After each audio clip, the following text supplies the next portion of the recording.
malam di Masjidil Haram. Kompasiana.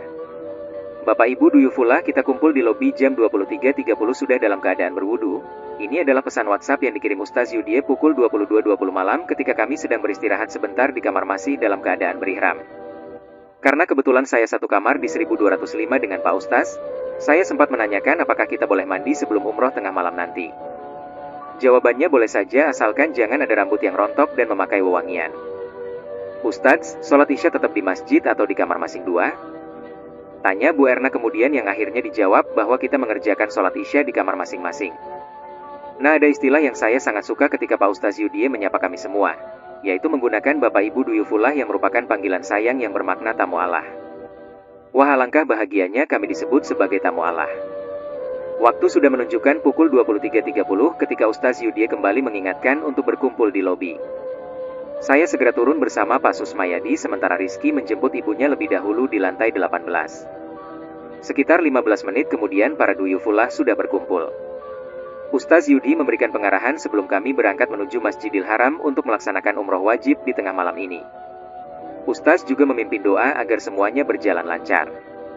Bapak Ibu Duyufullah, tamu-tamu Allah yang dimuliakan, ini adalah saat yang telah kita nantikan. Nanti kita akan langsung menuju Masjidil Haram bersama-sama, demikian ujar Ustaz Yudi dengan suara tenangnya. Saya melihat sekeliling, ada beberapa jamaah yang menggunakan kursi roda selain ibunya Rizky. Ada Tante Ida, Bumil Mbak Asria, Pak Soleh, dan juga Bu Awit, istrinya. Mereka memilih menyewa jasa dorong kursi roda yang disediakan oleh Mutawif untuk tawaf dan sa'i.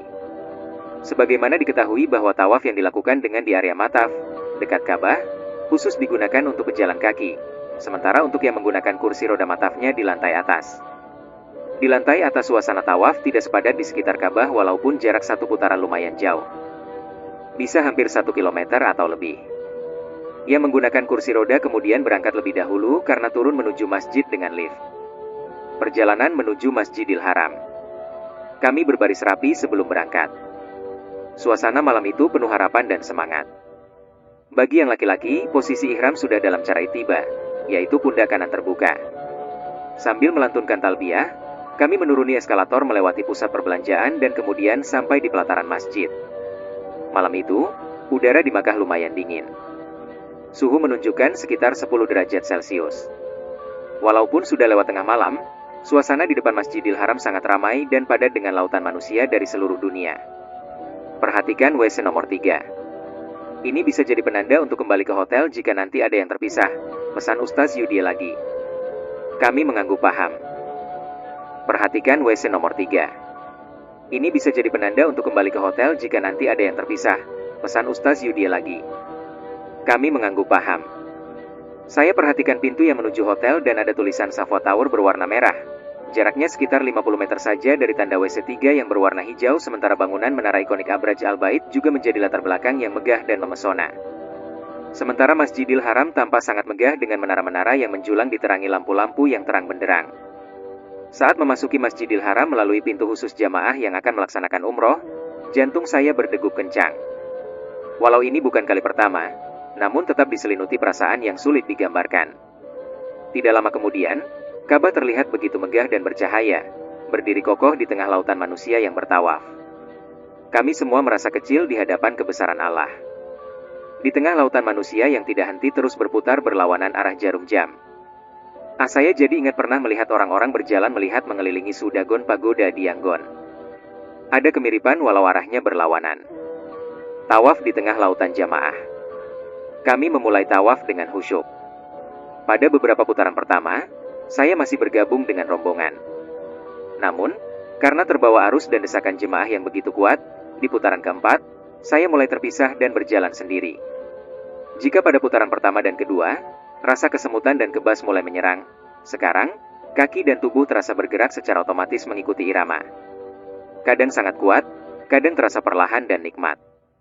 Tidak terasa, saya terbawa kian mendekat ke Ka'bah, merasakan betapa luar biasanya energi spiritual di tempat ini. Selain yang tawaf, banyak orang berdesakan ingin menyentuh rukun Yamani atau mencium Hajar Aswad. Putaran demi putaran saya jalani dengan penuh haru. Di putaran terakhir, saya kembali menemukan rombongan dan bersama-sama menyelesaikan tawaf. Setelah selesai, Kami melakukan salat sunnah di area yang tersedia, kemudian beranjak menuju tempat minum air Zam-Zam. Para duyufullah, mari kita minum air Zam-Zam dan berdoa sesuai hajat masing-masing, kata Ustaz Yudi sambil mempersilakan kami. Saya mengambil air Zam-Zam dengan tenang, meresapi keberkahannya, lalu berdoa dalam hati. Menjalani sai. Setelah itu, kami berjalan menuju area sai untuk melaksanakan rukun berikutnya. Sebagian besar dari rombongan tetap bersama Ustaz Yudi, tetapi saya meminta izin untuk melakukan sai sendiri. Ustaz, saya ingin melihat bagaimana yang pakai kursi roda melakukan sai di lantai atas. Boleh saya jalan sendiri? Tanya saya. Silakan, tidak apa-apa. Nanti kita bertemu di akhir sai, jawab Ustaz dengan senyum ramahnya. Seandainya tidak bertemu juga Ustaz yakin kalau saya bisa menemukan jalan kembali ke hotel. Sebelum sai, saya sempatkan keluar masjid mencari toilet. Letaknya lumayan jauh, dan saya harus bertanya beberapa kali kepada petugas di masjid. Saya kemudian masuk ke masjid mengikuti jemaah yang naik kursi roda. Naik lift menuju lantai 3. Dan begitu muncul di tempat sai di antara Sof dan Marwah. Saya kemudian menuju Bukit Syafa dan memulai perjalanan menuju Marwah, mengikuti jejak Siti Hajar yang berlari-lari kecil mencari air untuk Nabi Ismail ketika melewati kawasan di antara dua lampu hijau. Suasana di jalur sai cukup ramai, namun lebih tertib dibandingkan tawaf. Di bagian tengah jalur ini digunakan untuk yang memakai kursi roda.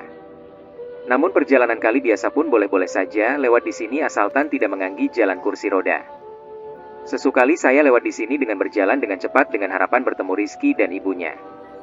Di tengah perjalanan, saya bertemu dengan Mbak Astria yang sedang beristirahat di kursi rodanya. "Mbak, sudah lama di sini?" tanya saya. "Saya baru selesai." Yang lain entah sudah selesai atau belum, jawabnya. Kami berjalan bersama untuk beberapa saat sebelum akhirnya saya kembali fokus menyelesaikan sai. Di jalur khusus kursi roda, saya kembali melihat para jamaah yang menggunakan jasa dorong dengan kecepatan berbeda sesuai langkah yang mendorong. Ada yang santai, namun ada pula yang seakan berlari. Walau begitu, mereka yang duduk di kursi roda tanpa khusyuk meski tidak sanggup berjalan sendiri. Akhirnya, setelah perjalanan bolak-balik 7 kali antara Syafa dan Marwah, saya pun menyelesaikan sai di Mariah dan melakukan tahalul. Saya memotong sendiri beberapa helai rambut sebagai tanda selesainya umroh pertama ini. Rasanya lega sekaligus haru. Kembali ke hotel, lelah namun bahagia.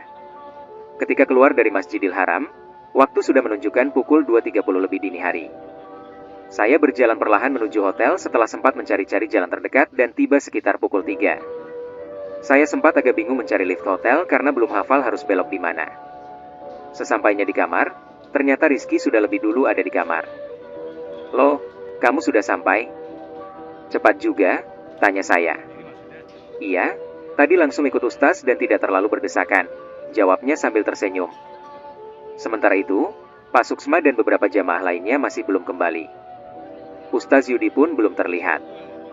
Saya membayangkan betapa lelahnya mereka yang masih dalam perjalanan.